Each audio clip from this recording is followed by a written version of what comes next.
Asia Siowo! Witajcie! Dziś pokażę Wam, jak zrobić świecznik z kasztanów. Szczegółową listę wszystkich potrzebnych przedmiotów znajdziecie w opisie tego filmu. Z tektury wycinam koło. Przy obwodzie przyklejam kasztany.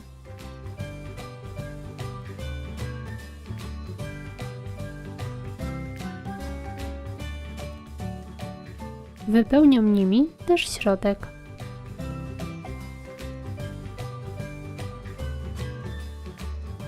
Teraz tak samo robię drugie piętro i kolejne, aż uznam, że wysokość świecznika mi odpowiada.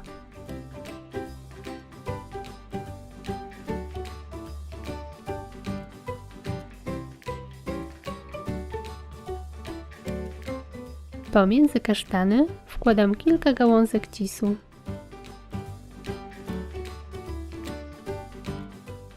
Na koniec w środku umieszczam podgrzewacz. I gotowe! Taki świecznik to fajny sposób na wykorzystanie darów jesieni.